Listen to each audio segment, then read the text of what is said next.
Hello everyone there, this is Shafak Naz. I hope you all are enjoying your life fully. So today in this video we are going to study about this poems appreciation.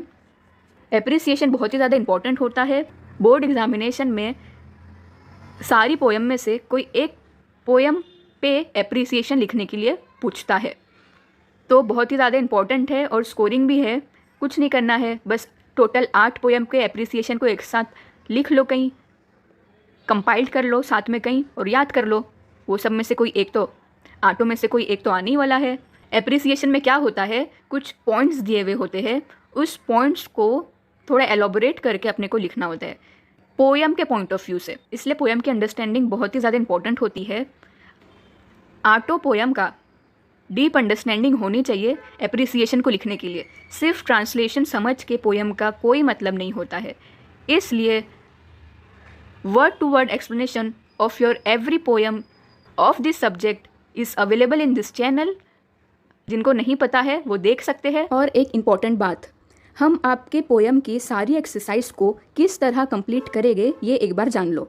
देखो, हर poem की exercise को हम 4 video में divide करके पढ़ेंगे। पहले part में इस पोएम के सारे फिगर स्पीच को पढ़ेंगे, सेकेंड पार्ट में आइस ब्रेकर को कंप्लीट करेंगे, थर्ड में इस पोएम के ब्रेनस्टॉर्मिंग को कंप्लीट करेंगे, और फोर्थ में इस पोएम के एप्रिसिएशन को पढ़ेंगे। तो इस तरह से 4 पार्ट में अच्छे से कंप्लीट हो जाएगी सिस्टमेटिकली।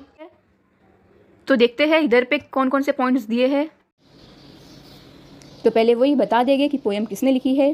तो लिख देंगे the poem small towns and river is written by poetess Mamang Dai. फिर प्रस्तावना लिख देंगे।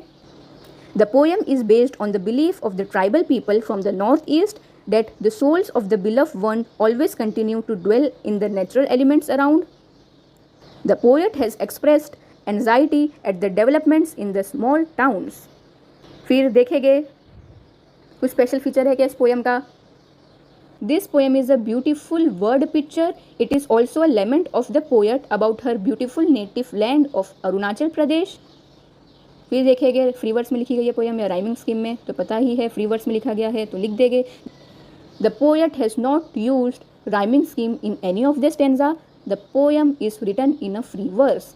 फिर फिगर ऑफ स्पीच के बारे में लिख देंगे the poem has various poetic devices such as figure of speech of metaphor, personification, climax, simile, onomatopoeia is used for greater poetic effects. फिर इस पोएम से क्या मैसेज या मॉरल हमको मिलता है वो लिख देंगे the poem is a lament about the destruction of nature for development.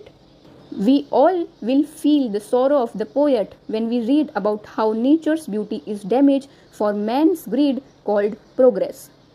और भी थोड़ा बहुत पोएम को एक्सप्लेन कर सकते हो, क्योंकि अभी इतना लिखने के बाद अपना आंसर थोड़ा शॉर्ट लग रहा है, तो तुम लोग बीच में कोई भी पोएम के पैराग्राफ को एक्सप्लेन कर सकते हो। इमॉर्टेलिटी ऑफ वाटर वो वाले पैराग्राफ को आराम से एक्सप्लेन कर सकते हो, ग्रोइंग एंजाइटी वाले पैराग्राफ को, फिर सोल, फिर सोल पॉइंटिंग वेस्ट वो वाला आराम से। तो वो सारी चीज़ भी थोड़ा बहुत अपने आंसर में ऐड कर देना, क्योंकि थोड़ा शॉर्ट लग रहा है, तो हमेशा ऐसे ही करने का। ये 5-6 पॉइंट तो आंसर में होने ही चाहिए। इसके बाद भी अगर अपना आंसर थोड़ा अपने को शॉर्ट लगता है तो अपन अपने हिसाब से आंसर को बढ़ा सकते हैं, लेकिन स्टार्टिंग से ही समरी लिखना स्टार्ट कभी नहीं करने का पोएम की, ठीक है। तो ये बात सारी पोएम में याद रखना।